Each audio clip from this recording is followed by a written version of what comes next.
저를 봐주시고요. 구약 성경에서 이스라엘 백성들이 광야길을 걸을 때가 있었습니다. 근데 이들이 불뱀을 만나서 불뱀, 독사들에 물려서 죽고 또 죽어가는 그런 어려운 상황 가운데 있었어요. 그래서 하나님께서 그들에게 노뱀, 청동으로 뱀의 모양을 만들어서 장대에 매달아 높이 들어라. 그리고 그것을 보는 사람은 살 것이다. 말씀해 주세요. 보는 것. 그래서 믿음으로 본 사람들은 죽어가던 그 상황 속에서 다시 살아납니다. 구약 시대에는 보는 것이 구원의 방편이었습니다.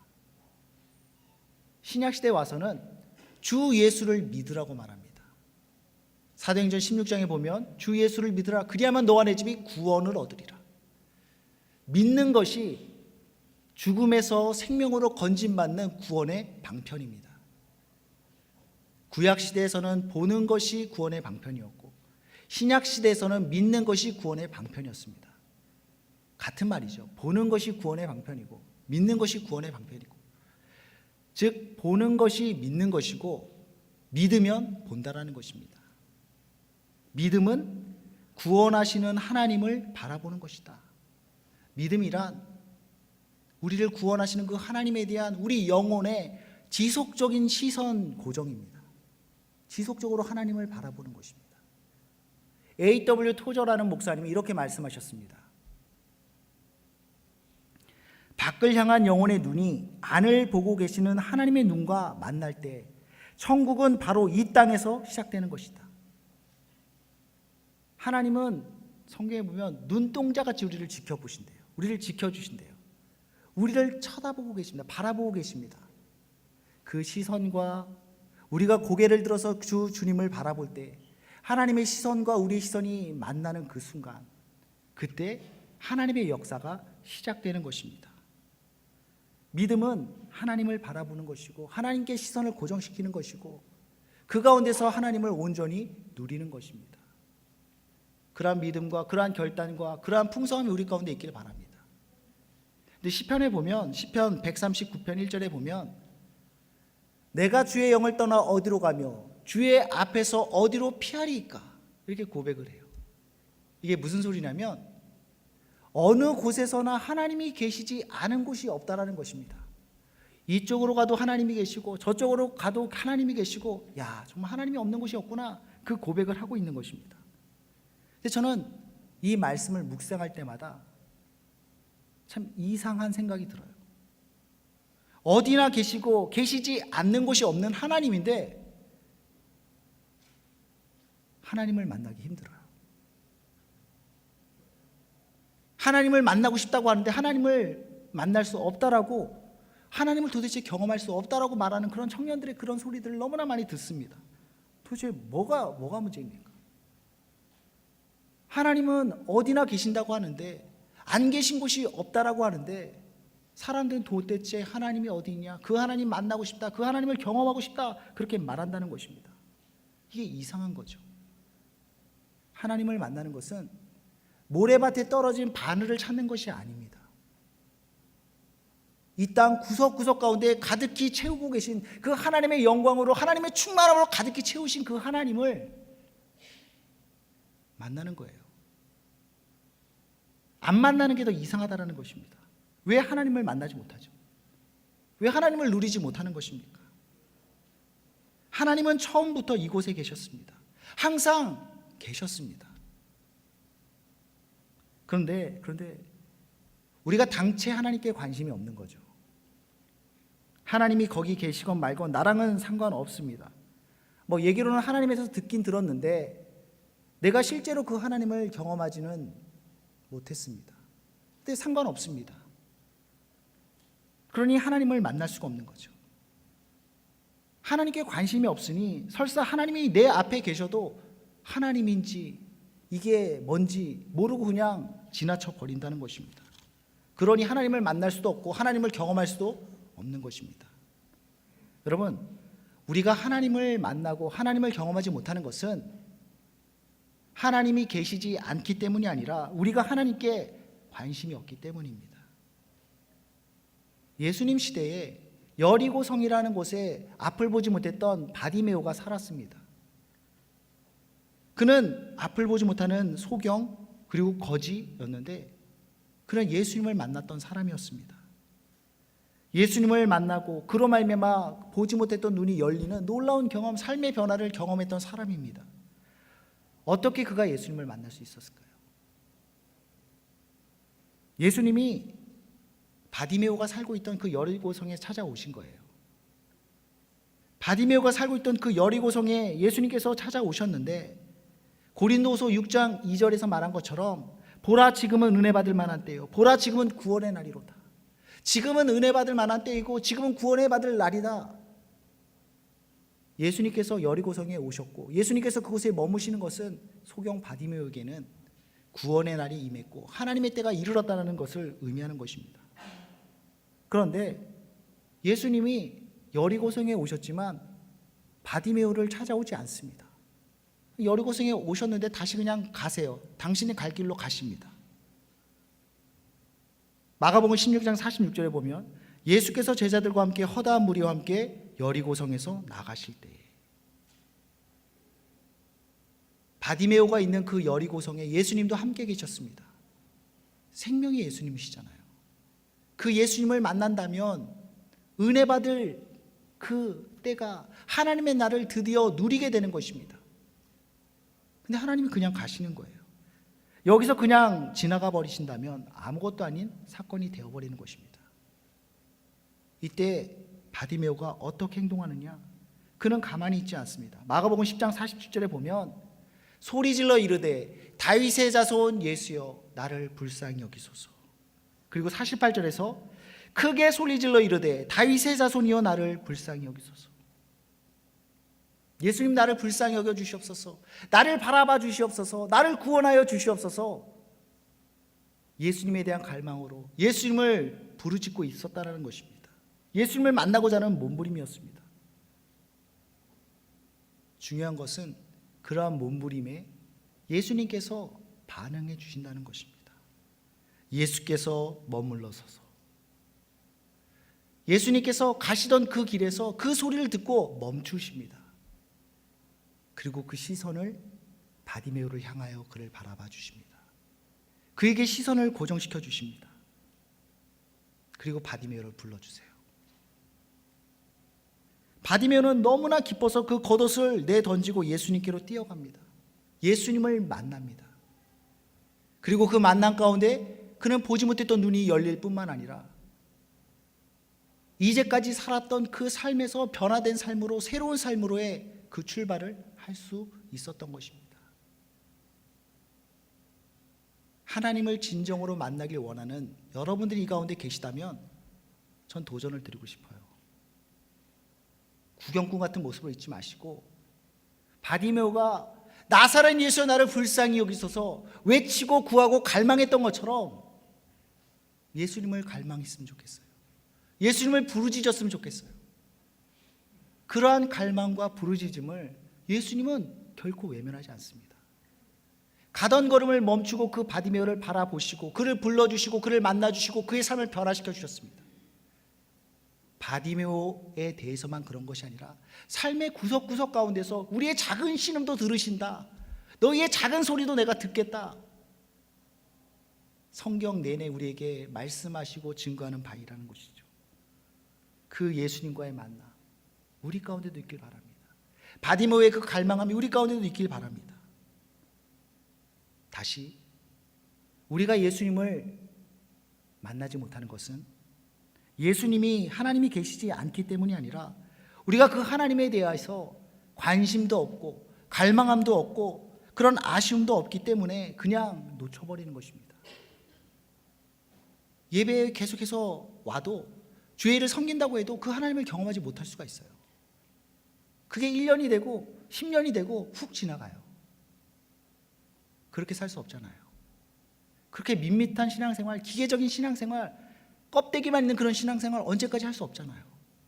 정말 예수님을 만나고 그 예수님의 불꽃 같은 사랑, 뜨거운 사랑 가운데 감격하고 기뻐하고 즐거워하고 예수님과의 만남 속에서 그러한 능력이, 그러한 역사가 우리 가운데 일어난다는 것입니다. 바로 이 시간, 바로 이곳에서 그런 만남의 역사있길 바랍니다. 여러분, 우리가 참 하나님께 집중을 못해요. 예수님을 바라보지 못해요. 도대체 어디에 우리 시선들이 흩어지는지 모르겠어요. 믿음은 하나님을 주시하는 거라고 그랬죠. 하나님께 우리의 영혼의 그 시선이 계속해서 머무는 거라고 그랬죠. 근데 우리 힘으로 잘 그걸 못하는 것 같아요. 여기에 마음 뺏기고 저기에 마음 뺏기고 저기에 시선 뺏기고 저기에 시선 뺏기고. 그러면 하나님께서 그래 너는 너고 나는 나다. 그냥 난 내 길 갈랜다. 그러면서 예수님은 자기의 길을 가지 않습니다. 우리를 바라보실 뿐만 아니라 우리와 나와 그 시선을 맞추길 원하시기 때문에 우리의 흩어진 마음들을, 우리의 흩어진 시선들을 당신께로 모으십니다. 어떻게 그러냐면 우리 가운데 목마름을 주세요. 우리로 하여금 목마르게 만드십니다. 그 목마름을 주기 위해서 우리를 광야로 이끌어 가십니다. 광야로 내몰아 가십니다. 여러분, 성경에 이것은 자주 나오는 장면입니다. 하나님은 당신의 백성들을 목마르게 하시기 위해서 그 이스라엘 백성들을 광야로 이끌어 가시고요, 하나님의 사람 다윗을 온전하게 만들기 위해서 광야로 이끌어 가십니다. 그리고 오늘 본문에 보면 야곱을 하나님은 광야로 이끌어 가십니다. 오늘 본문 10절 말씀입니다. 야곱이 브엘세바에서 떠나 하란으로 향하여 가더니. 야곱은 아버지 이삭, 그의 집은 가나안 땅 브엘세바에 있었거든요. 근데 그곳에서 어머니의 고향 하란으로 긴 여행을 떠납니다. 먼 거리예요. 그 하란이라는 곳은 지금의 메소포타미아죠. 이란, 이라크 그 지역이에요. 가나안 땅으로부터 팔레스타인부터 이란, 이라크, 메소포타미아까지는 먼 거리입니다. 어려운 길입니다. 험난한 광야길입니다. 이 광야길, 이곳이 어떤 곳입니까? 광야를 묵상하는 것은 우리의 영성에 참 많은 도움이 됩니다. 그래서 자주 나누는데, 광야는 어떤 곳이냐면 첫째로 불편한 곳입니다. 불편하고 힘들고 고생스럽고 죽음의 위협이 있는 곳입니다. 11절 말씀 우리 같이 한번 읽어보겠습니다. 시작. 한 곳에 이르러 해가 진지라 거기서 유숙하려고 그곳에 한 돌을 가져다가 베개를 삼고 거기에 누워 자더니. 하루 종일 가다가 너무나 피곤해서 멈췄고 이제 이곳을 좀 자야겠다, 잠자리를 마련하고 있는데 그가 누운 곳이 어디였냐? 그냥 길 위였습니다. 길 위. 노숙. 돌을 가져다 베개 삼고 그냥 맨바닥에 누워 자는 것입니다. 제가 한국에서 군 생활을 했었는데 10월 말경에 야외 훈련을 했습니다. 굉장히 추운 날씨였는데 텐트를 치고 캠핑을 하는 거예요. 울퉁불퉁한 그 바닥을 삽으로 이렇게 평평하게 하고 비닐을 깔고 목포를 깔고 그 위에서 이제 그 침낭 속에 들어가서 이제 잠을 자는 거죠. 너무 고생했어요. 바닥에 누웠는데 바닥이 느껴집니다. 바닥에 그 미세한 돌들, 울퉁불퉁함, 무엇보다 찬 기운이 막 올라와요. 잠을 못 자겠더라고요. 너무 고생스러웠습니다. 영화에 보면, 그 서부 영화에 보면 주인공들이 모닥불 피워놓고 목포 하나 덮고 그냥 그 길에서 자는 장면들이 나오지 않습니까? 되게 멋있어 보이는데, 낭만 있어 보이는데 실제로 길에서 그렇게 노숙하면 정말 개고생입니다. 힘들어요, 여러분. 노숙한다는 것은 불편하고 힘들고 고생하는 것입니다. 광야는 그런 곳이에요. 불편하고 힘들고. 그런데 여러분, 내가 삶 가운데서 그런 불편함과 힘들과 고생스러운 상황 가운데 놓여져 있다. 어쩌면 지금 내가 광야길을 걷고 있는 것입니다. 내 삶이 힘듦과 불편함과 그런 어려움 가운데 있죠. 광야길을 걷고 있는 것입니다. 당황하지 마세요. 그리고 불평하지 마세요. 분명 불편함은 우리를 찌릅니다. 그렇잖아요. 불편함 가운데 있는데 누가 좋겠습니까? 근데 그 불편함이 우리로 하여금 세상에 안주하지 않도록 자극합니다. 그 불편함이 우리로 하여금 하나님께 소망을 두도록 우리의 시선을 하나님께로 이끌어갑니다. 그 불편함이 하나님을 갈망하도록 우리를 만들어간다는 것입니다. 바디메오가 예수님을 향해서 다윗의 son 예수여 나를 불쌍히 여기소서 갈급하며 외치며 미친 사람처럼 그렇게 외쳐댔는데 그가 왜 예수님을 그렇게 찾고 구했습니까? 그가 앞을 볼 수 있고 그에게 불편함이 없었다면 그런 일을 그가 했을까요? 불편함이 있었기 때문에, 부족함이 있었기 때문에 그는 간절함으로 예수님을 찾을 수 있었던 것입니다. 우리는 영적으로 믿음의 성장을 추구했는데 믿음의 영적 성장에도 마찬가지입니다. 불편함이 없고 아쉬움이 없는 상태에서 믿음의 성장을, 영적 성장을 이루기가 참 힘든 것 같아요. 하나님에 대한 갈망은 없습니다. 이 시대의 문제도 이와 동일하다고 생각합니다. 부족함이 없습니다. 부족함이 없다라고 생각하는 거죠. 적어도 의식주에 있어서는 부족함이 없는 것 같고 불편함이 없는 것 같습니다. 살만해요. 그래서 하나님 없이도 살만하다라는 착각 가운데 우리는 살아갑니다. 이게 현대인의 비극입니다. 오늘날 살아가는 우리의 비극입니다. 그러나 하나님 없이는 살 수 없다는 사실을 깨닫는 것, 이것이 영적 성장의 시작이고 이것이 광야가 우리에게 주는 유익이라는 것입니다. 두 번째로 광야는 예측할 수 없는 곳입니다. 예측할 수 없다. 내일 무슨 일이 벌어질지 모른다. 이게 참 우리를 불안하게 만들어요. 오늘날 사회는 과거 어느 때보다 풍요로운 사회인데 그럼에도 불구하고 그 어느 때보다 큰 불안을 안고 살아가고 있습니다. 왜 그렇습니까?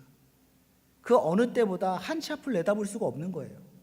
예전에는 그냥 그 할아버지의 직업이 아버지의 직업이었고 아버지의 직업이 내 직업이 대부분 됐는데 이제는 안 그러잖아요. 2030년만 돼도 오늘날 40% 50%의 직업이 없어진대요. 얼마나 많은 변화가, 예측할 수 없는 미래가 우리 가운데 놓여져 있습니다. 불확실함, 이것이 우리를 불안하게 한다는 것입니다. 그리고 이 불확실함은 우리에게 두려움을 안겨줍니다. 두려움은 가볍지 않습니다. 두려움은 우리의 열정도 우리의 꿈도 무기력하게 만들고 우리를 꺾어버립니다. 우리를 주저앉게 만듭니다. 아무것도 못하게 우리를 사로잡습니다. 광야가 주는 불확실함, 이것이 광야가 주는 불확실함이 있고 이것이 광야가 우리에게 주는 무서움이라는 것입니다. 그러한 불확실함 가운데, 그러한 두려움 가운데 사로잡혀서 무기력하게 주저앉아 있는 사람들 얼마나 많습니까? 심지어는 그러한 두려움에 사로잡혀서 스스로의 인생을 포기하는 사람들이 참 많은 시대예요.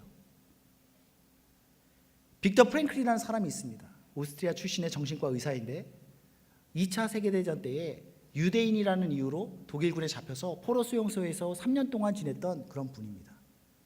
근데 이분이 그 죽음의 수용소라고 하는 그곳에서 지내다 보니까 젊고 건강하고 멀쩡하던 사람이 서서히 약해지고 병들고 죽어가는 거예요. 도대체 왜 그런가? 왜 그런가? 잘 살펴봤습니다. 왜 저들은 저렇게 죽어갈까? 그에게 스스로 질문을 던지면서 그것에 대한 기록을 해나갑니다. 똑같은 환경에서 누구는 서서히 죽어가는데 누구는 꿋꿋이 견디며 버티며 살더래요. 그러한 고민들을, 그러한 관찰들을 이분은 결국 살아남으셨는데 그걸 글로 옮기셨어요. 책으로 옮겼어요. 그래서 죽음의 수용소에서라는 책으로 기록했는데 거기에 보면 그는 이렇게 말합니다. 수용소라는 상황이 사람을 죽음의 상황으로 몰아가는 것은 아니다. 죽음의 상황을 어떻게 받아들이냐에 따라서 서서히 죽어가기도 하고 꿋꿋이 견뎌내기도 한다. 마음가짐이라는 거죠. 수용소라는 상황이 예측할 수 없는 상황이에요. 전쟁 중인데 이게 우리 팀이 이길지 적 팀이 이길지, 그래서 풀려날 수 있을지, 언제 풀려날 수 있을지, 아니면 가스실에 끌려가서 언제 죽을지 모르는 거예요. 그 불확실한 가운데 두려움에 사로잡힌 자들은 절망하고 서서히 죽어가는 것이고, 그 가운데서도 희망을 붙잡는 사람은 꿋꿋이 견디며 살게 되는 것입니다. 야곱은 이삭이라는 그 아버지, 잘 살았던 집의 막내 아들이었습니다. 그리고 그 집은 자신이 계획했던 대로 살아갔던 곳입니다. 성경에 보면 이 야곱을 집에 머물기 좋아했던 집사람이라고 얘기를 합니다. 우리 집순이라고 보통 표현을 많이 하는데 야곱이 원조 집순이에요. 집에서 살림하고 집에서 엄마랑 같이 이렇게 얘기하고 그런 걸 참 좋아했던 사람이었던 것 같습니다. 그에게 집은 안전한 곳이고 편한 곳이고 익숙한 곳이었습니다. 무엇보다 모든 것을 통제할 수 있는 공간이었습니다. 여러분, 단팥죽 사건이라고 아시나요?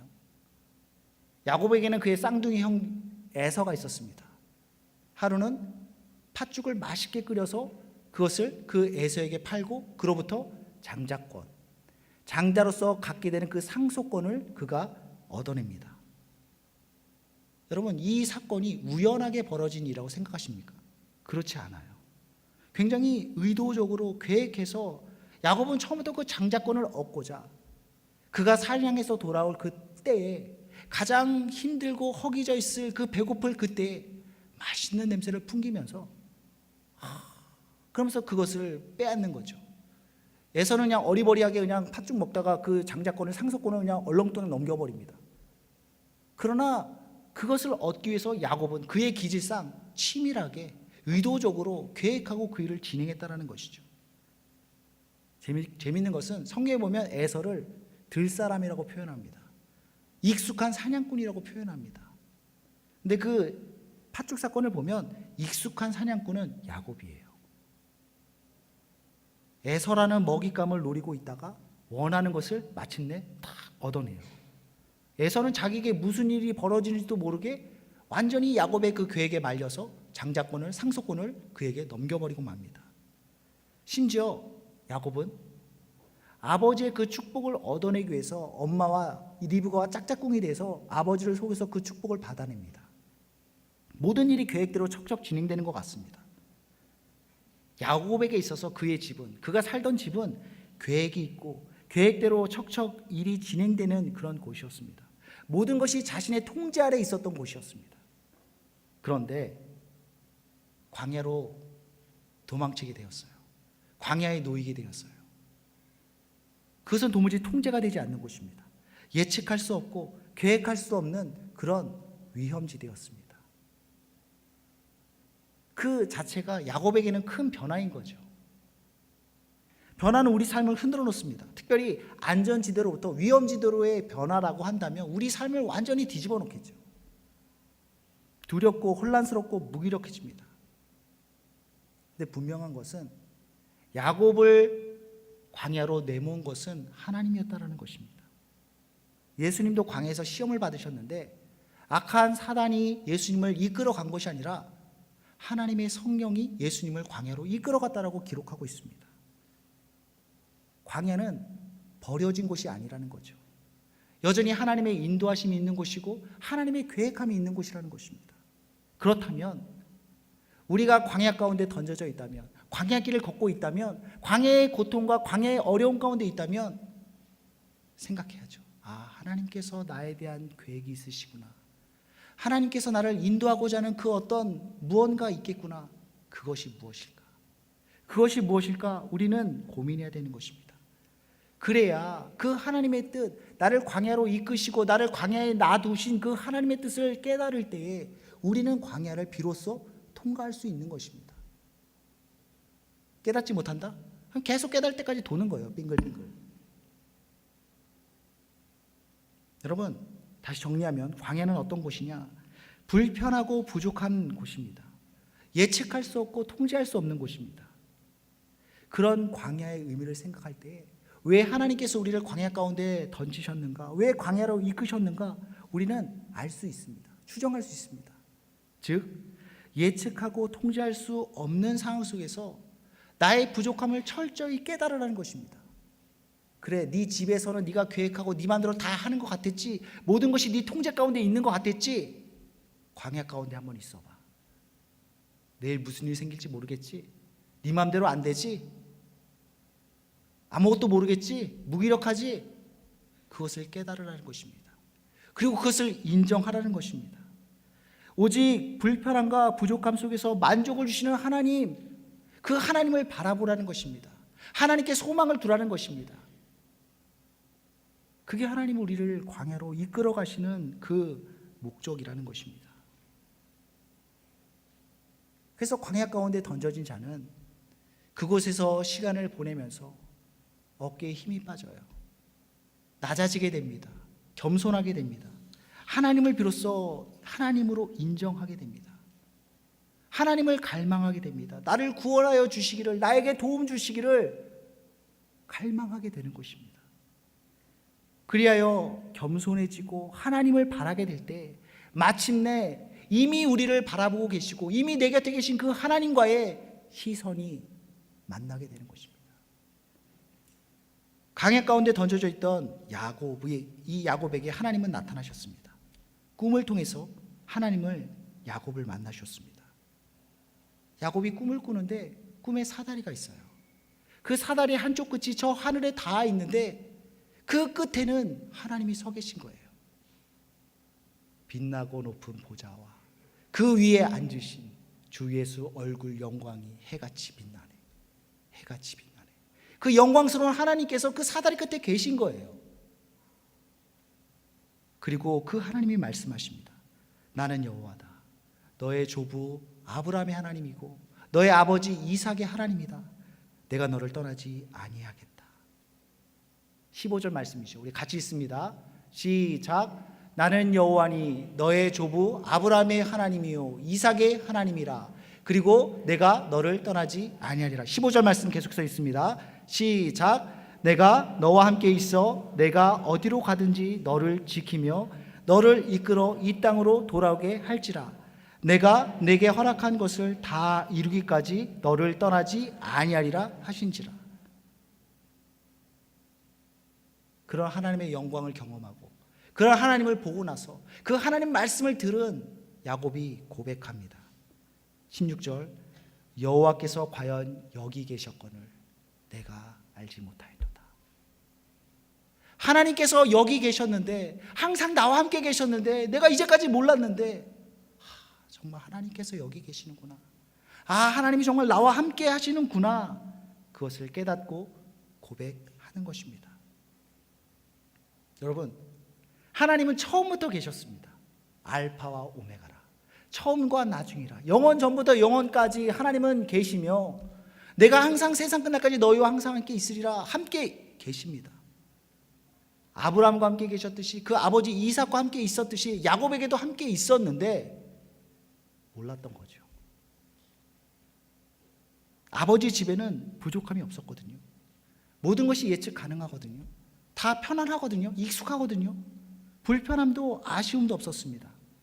그런 안전지대에 머물 때에 참 우리가 둔감해지는 것 같아요. 그래서 하나님이 계시지만 그 하나님을 보지 못하고 그 하나님을 깨닫지 못하는 것입니다. 여러분, 우리가 잘 아는 것처럼 그의 아버지 이삭은 하나님의 사람입니다. 하나님의 축복이 그 가정을, 집을 가득 채우는 곳입니다. 하나님의 은혜가 가득한 그 아버지 이삭 집에서 야곱은 하나님을 경험하지 못했습니다. 놀랍지 않습니까? 은혜가 충만한 그곳에서 하나님을 경험하지 못했어요. 근데 언제 경험하느냐? 광야 가운데, 그 불편한 가운데, 그 두려움 가운데, 그 목마름 가운데, 그 굶주림 가운데 비로소 하나님을 깨달았다는 것입니다. 아이들은 단 것을 좋아해요. 사탕을 좋아하고 초콜릿을 좋아하고. 그래서 그것을 주면 좋다라고 먹습니다. 근데 그걸 많이 먹으면 밥을 안 먹죠.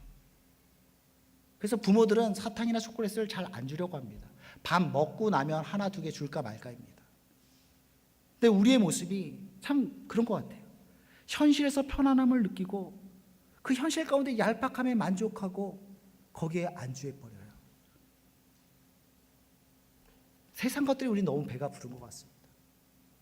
세상의 편안함에 취해서 하나님이 주시는 그 신령함과 하나님이 주시는 그 충만함과 하나님이 주시는 그 만족함을 구하지 않습니다. 줘도 그것을 밀쳐냅니다. 여러분, 세상 것들을 우리가 너무나 배불렀고 입맛을 버렸습니다. 그래서 생명의 떡 대신 예수님이 우리 가운데 찾아오시고 여기 있다 말씀하시지만 우리는 외면해 버리는 겁니다. 그래서 하나님은 우리를 광야로 이끌어가는 것입니다. 세상에 길들여진 우리에게, 세상 헛된 것들로 배부른 우리에게 광야의 굶주림을 허락하는 것입니다. 광야를 통해서 철저히 우리의 부족함을 깨닫게 하시고 예측할 수 없는 그 환경 가운데서 하나님만 소망하게 하시고, 그러므로 비로소 하나님을 갈망하고 하나님을 찾도록 만드는 것입니다. 하나님은 처음부터 거기에 계셨습니다. 근데 우리는 비로소 그 광야의 불편함과 고통과 굶주림 속에서 과연 하나님이 여기 계시는구나 깨닫게 된다는 것입니다. 하나님 어디 숨어있다 갑자기 튀어나온 게 아니었어요. 처음부터 그는 야곱과 함께 있었습니다. 그와 동행했습니다. 이를 깨닫지 못했던 거죠. 하나님께 관심이 없었고 하나님을 필요로 하지 않았고, 그러나 광야를 통해서 그는 자신의 부족함을 깨닫고 하나님의 갈망하게 되었습니다. 가난한 심령이 되어서야 하나님을 볼 수 있었던 것입니다. 여러분, 하나님을 만나기 원하십니까? 하나님을 경험하기 원하십니까? 여러분이 하나님을 만나던 경험하던 저랑은 상관이 있죠. 간절히 만나길 원하고 간절히 하나님을 경험하길 원해요. 그러려면 광야로 들어가야 됩니다. 광야의 고독함, 광야의 불편함, 광야의 불확실함, 견딜 수가 없는 거죠. 불편한 거죠. 미치겠는 거죠.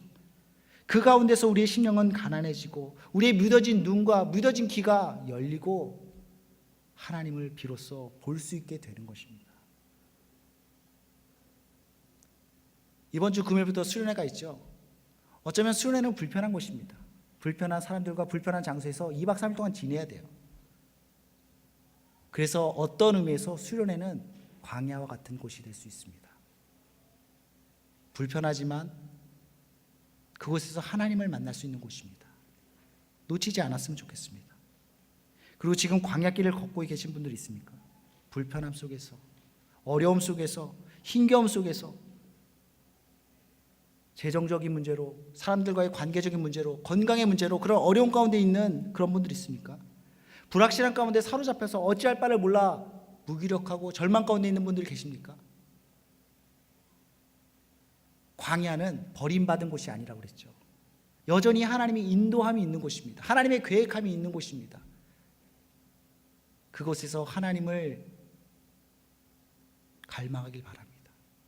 우리의 시선을 하나님께로 향하길 바랍니다. 그럴 때 우리는 그 광야를 지나가게 될 것입니다. 15절 말씀입니다. 내가 너와 함께 있어 내가 어디로 가든지 너를 지키며 너를 이끌어 이 땅으로 돌아오게 할지라. 내가 너에게 허락한 것을 다 이루기까지 너를 떠나지 아니하리라.